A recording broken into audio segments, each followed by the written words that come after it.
ये है talks news network और आप देख रहे हैं पॉलिटॉक्स, राजनीति का कच्चा चिट्ठा। अक्सर अपने बेबाकी के लिए चर्चा में रहने वाली मध्य प्रदेश भाजपा की वरिष्ठ नेता और पूर्व मुख्यमंत्री उमा भारती ने एक बार फिर भाजपा की चिंता बढ़ाने वाला बयान दिया है। उमा भारती ने लोधी समुदाय की एक सभा को संबोधित करते हुए कहा कि मैं लोधी समुदाय को यह नहीं कहूंगी कि वे सिर्फ भाजपा को वोट करे। समुदाय आजाद है, चाहे जिसे वोट करे।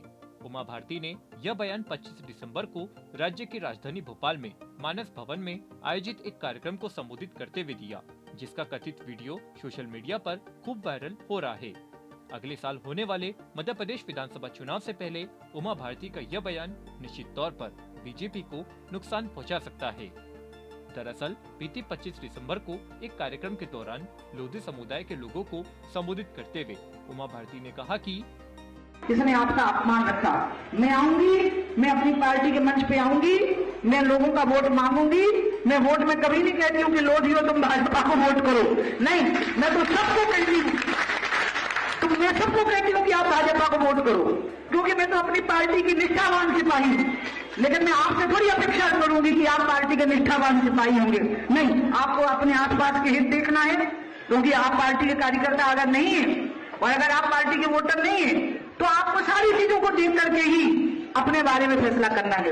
और इसलिए मैं ये मान के चलिए कि प्यार के बंधन में हम बंधे हुए हैं, लेकिन राजनीति के बंधन से मेरी तरफ से तो आप पूरी तरह से आजाद हैं। मेरी सभाएं होंगी, मैं आऊंगी। आपको बता दें कि उमा भारती खुद लोधी समुदाय से ही ताल्लुक रखती है, जो ओबीसी कैटेगरी में आता है। ऐसे में उमा भारती के इस संदेश के कई मायने निकाले जा रहे हैं, क्योंकि परंपरागत रूप से लोधी समुदाय बीजेपी का ही वोट बैंक रहा है। लेकिन भारती के मुख्यमंत्री पद से हटने के बाद इस वोट बैंक में बिखराव हुआ है, जबकि मध्य प्रदेश में लोधी समुदाय का करीब 9% वोट बैंक है। इसके अलावा 230 सदस्यों वाली विधानसभा में करीब 65 विधानसभा सीटें ऐसी हैं जहां लोधी समुदाय हार जीत तय करता है। ऐसे में उमा भारती की यह अपील कि लोधी समुदाय अपनी मर्जी से वोट करे तो बीजेपी के लिए बहुत मुश्किल हो सकती है। बता दें 2018 के चुनाव में बीजेपी को कुल 41.2% वोट मिले थे, जबकि कांग्रेस को 40.89% वोट मिले थे। ऐसे में अगर लोधी समुदाय को 9% वोट बैंक बीजेपी से छिटक जाता है तो यह अंदाजा लगाना कठिन नहीं होगा कि बीजेपी के लिए 2023 के विधानसभा ही नहीं 2024 के लोकसभा चुनाव में भी कितनी मुश्किल हो सकती है। आपको बता दें मध्य प्रदेश की 13 लोकसभा सीटों पर भी लोधी वोट निर्णायक में हैं। इनमें बुंदेलखंड, ग्वालियर, चंबल संभाग की ज्यादातर सीटों पर लोधी समुदाय का दबदबा है। इसके अलावा लोधी मतदाता बालाघाट, सागर, खजुराहो, दमोह, विदिशा और होशंगाबाद सहित 29 में से 13 लोकसभा सीटों पर निर्णायक भूमिका निभाते हैं।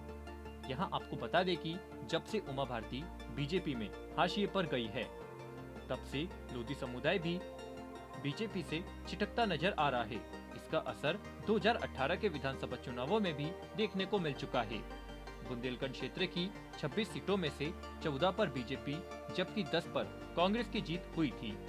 इसी तरह सागर क्षेत्र की 26 सीटों में से 14 पर बीजेपी और 10 पर कांग्रेस की जीत हुई थी। मालवा क्षेत्र में भी कुल 50 सीटों में से बीजेपी को 24 जबकि कांग्रेस को 26 सीटों पर जीत मिली थी। पॉलिटॉक्स ब्यूरो, भोपाल।